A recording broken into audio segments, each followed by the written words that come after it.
திருவண்ணாமலையில ஏடிஎஸ்பியா இருக்கும்போது ஒரு அஃபென்ஸ் டெக்காய்டி நடக்குது, கொள்ளை நடக்குது. ஒரு வீட்டுல வந்து 5 பேர் புகுந்து 60,000 நகையை திருடிடுறாங்க. அப்புறம் நான் இமீடியட்டா என்னுடைய 8 months ஓல்டு பேபி குழந்தைய விட்டுட்டு வீட்டுல நான் ஜம்னா மருதுன்ற மலை மேல இருக்கு அந்த ஊரு. அந்த ஊர்ல போய் கேம்ப் பண்ணி 3 நாள் இருந்து அப்புறம் 5 அக்யூஸ்ட் 5 குற்றவாளிகளை செக்யூர் பண்ணி அப்புறம் 60,000 நகையை வந்து மீட்டு கொடுத்தேன். சிபிசிஐடி எஸ்பியா இருக்கும்போது நான் நைஜீரியன் அக்யூஸ்ட்லாம் செக்யூர் பண்ணி கொடுத்தோம் சைபர் கிரைம்ல.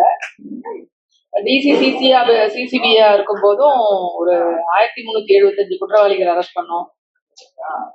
அப்புறம் புனே தானேல வந்து டிராபிகர்ஸ் எல்லாம் அரெஸ்ட் பண்ணோம். பாகா பாடல்ல கேரளா ராஞ்சி இதுல வந்து கவுண்டர் பீட்டர்ஸ் எல்லாம் அரெஸ்ட் பண்ணோம். கவுண்டர் பீட்டர்னா கள்ள நோட்டு அடிக்கிறவங்களை அரெஸ்ட் பண்ணோம். கவுண்டர் பீட்டர்னா கள்ள நோட்டு அடிக்கிறவங்க அவங்கள யூஓடபிள்யூல நல்ல நிறைய அக்யூஸ்ட் அரெஸ்ட் பண்ணி பப்ளிக் ரீஇம்பர்ஸ் பண்ணி கொடுத்தோம் பணத்தை. ஐடி வெல்ஃபேரா இருக்கும்போது ஒரு 9 crores வந்து ஆனரபிள் சிஎம்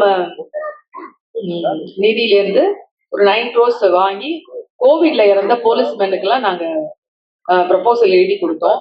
அவங்களுக்கு கிடைச்சது. ஐடி எஸ்டாப்ளிஷ்மெண்டா இருக்கும்போது கான்ஸ்டபிள்ஸ் அண்ட் சப் இன்ஸ்பெக்டர்ஸ் வந்து ரெக்ரூட் பண்ணி ப்ராக்ரஸ் பண்ணோம். அப்புறம் golden jubilee celebration of women police வந்து 23ல நடந்தது.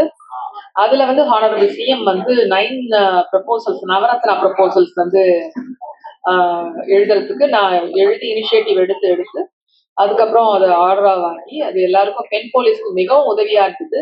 பெண் போலீஸ்க்கு எல்லாருக்கும் ஒரு மெடல் கிடைச்சது. ரோல் கால் வந்து 7ல இருந்து 8 மணிக்கு மாத்தினாங்க. அப்புறம் அவங்களுக்கு கிரஷ் ஃபெசிலிட்டி, அவங்க குழந்தைங்களுக்கு கிரஷ் ஃபெசிலிட்டி, ஹாஸ்டல் ஃபெசிலிட்டி, அப்புறம் வந்து கேரியர் கவுன்சிலிங் கமிட்டின்னு ஒன்று ஃபார்ம் பண்ணாங்க. அப்புறம் national women conference, all India shooting competition இதெல்லாம் நடந்தது.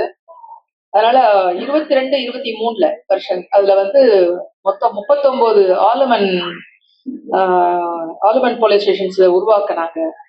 39 ஆலுமன் ஸ்டேஷன். இப்ப தமிழ்நாட்டுலங்க 244 ஆலுமன் ஸ்டேஷன்ஸ் இருக்கு, மகளிர் காவல் நிலையம் இருக்கு. அதுல 35 சென்னை சிட்டில மட்டும் இருக்கு.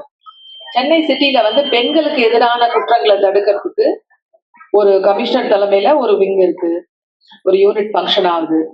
தமிழ்நாடு ஃபுல்லா ஏடிஜிபிக்கு கண்ட்ரோல், ஏடிஜிபி மேடம் கண்ட்ரோல்ல ஒரு விங் ஃபங்க்ஷன் ஆகுது பெண்களுக்கு எதிரான குற்றங்களை தடுப்பதற்காக மட்டும்.